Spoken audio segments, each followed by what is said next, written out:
اعوذ باللہ من الشیطان اللعین الرجیم بسم اللہ الرحمن الرحیم الحمدللہ رب العالمین والصلاة والسلام علی اشرف الانبیاء والمرسلین اما بعد عزیزان گرامی قدر، ماہ محرم شہادتوں کا مہینہ، ایثار کا مہینہ، قربانی کا مہینہ، اللہ کا دین بچانے کا مہینہ۔ عزیزان گرامی قدر، ہم گفتگو کر رہے ہیں شہداء کے متعلق، اور آج جس شہید کے متعلق گفتگو کریں گے آپ امام حسین علیہ السلام کے چچا زاد بھائی اور کوفہ میں امام حسین علیہ السلام کے سفیر یعنی جناب مسلم بن عقیل علیہ السلام۔ عزیزان گرامی قدر، جب مدینہ میں نام نہاد مسلمانوں نے امام حسین علیہ السلام کو اذیت پہنچانا شروع کر دیا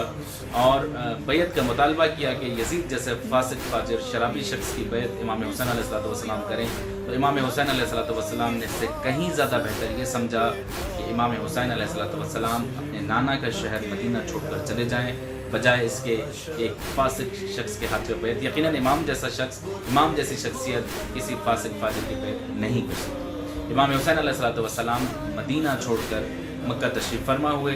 جیسے ہی کوفہ کے مسلمانوں کو یہ پتہ چلا کہ امام حسین علیہ السلام مدینہ چھوڑ کر مکہ تشریف فرما ہوئے، تو کوفہ کے مسلمانوں نے امام حسین علیہ السلام کو خطوط لکھنا شروع کر دیے کہ جن کا خلاصہ یہ تھا کہ مولا آپ ہمارے پاس آئیے، ہم آپ کی خدمت کریں گے، آپ کوفہ تشریف لائیے۔ جب امام حسین علیہ السلام نے یہ جان لیا کہ اب مکہ کے حالات بھی مناسب نہیں ہیں، تو امام حسین علیہ السلام نے جناب مسلم بن عقیل کو اپنا سفیر مقرر کیا اور کوفہ کی طرف روانہ کیا۔ جناب مسلم جیسے ہی کوفہ جاتے ہیں، امام حسین علیہ السلام سے فرماتے ہیں کہ مولا مجھے دو رہنما چاہیے، یعنی دو اشخاص ایسے چاہیے کہ جو راستے سے واقف ہوں۔ دو اشخاص ایسے مقرر کیے گئے جو امام حسین علیہ السلام کے سفیر کو کوفہ کی طرف لے کر گئے۔ جب امام حسین علیہ السلام کے سفیر جناب مسلم بن عقیل کوفہ کی راہ کو چلے، تو راستے میں دونوں رہنما، بعض روایت میں ہے کہ انتقال کر گئے، یا ان میں سے ایک مر گیا اور ایک بچھڑ گیا، یا دونوں بچھڑ گئے۔ اس کے بعد جناب مسلم بن عقیل تنہا رہ گئے۔ جناب مسلم بن عقیل بعض روایت میں کہ استخارہ کرتے ہیں کہ آگے کے سفر پہ نکلنا چاہیے یا واپس جانا چاہیے، جو استخارہ صحیح نہیں آتا، اور پھر وہ امام حسین علیہ السلام کو خط لکھتے ہیں کہ مولا یہ نیک فال نہیں ہے کہ میرے دو رہنما مجھ سے بچھڑ گئے ہیں، اور دوسری طرف استخارہ بھی مناسب نہیں ہے۔ جواب میں امام حسین علیہ السلام فرماتے ہیں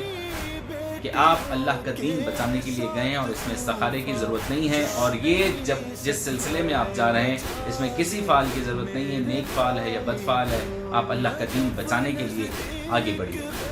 جناب مسلم کو جیسے ہی امام حسین علیہ السلام کا یہ خط ملا، آپ علیہ السلام نے اپنے سفر کو جاری رکھا اور کوفہ پہنچے۔ کوفہ کے مسلمانوں کو جنہوں نے امام حسین علیہ السلام کو خط لکھے تھے، جب یہ خبر ہوئی کہ مسلم بن عقیل کوفہ تشریف فرما ہوئے ہیں، تو مختلف خبروں کے ذریعے وہ مسلم بن عقیل تک پہنچنا شروع ہو گئے۔ مختلف خبروں کا ذکر میں نے اس لیے کیا کیونکہ امام حسین علیہ السلام کے سفیر جناب مسلم بن عقیل نے اپنی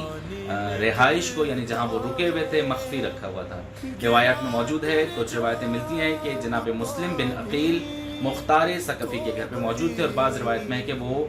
مستقیماً یعنی سیدھا جناب ہانی کے گھر چلے گئے۔ اب جن کو جس طرح جس حوالے سے پتہ چلتا رہا، بیعت کرتے رہے۔ روایات میں موجود ہیں، کچھ روایات لکھتی ہیں کہ امام حسین علیہ السلام کے سفیر کو کوفہ میں اتنی پذیرائی ملی کہ 60,000 لوگوں نے امام حسین علیہ السلام کے لیے مسلم بن عقیل کے ہاتھ پہ بیعت کر دی۔ بعض روایات، بلکہ بہت زیادہ کثیر تعداد میں روایت جو ملتی ہیں، اس میں 18,000 کی تعداد ہے کہ 18,000 لوگوں نے جناب مسلم کے ہاتھ پہ بیعت کی۔ کوفہ کے حالات جب جناب مسلم نے جان لیے کہ بالکل مناسب ہیں، تو انہوں نے امام حسین علیہ السلام کو خط لکھا، مولا لوگ جوق در جوق آپ کے لیے بیعت کر رہے ہیں، کوفہ کے حالات آپ کے حق میں نہایت مناسب ہیں، آپ تشریف لے آئیے۔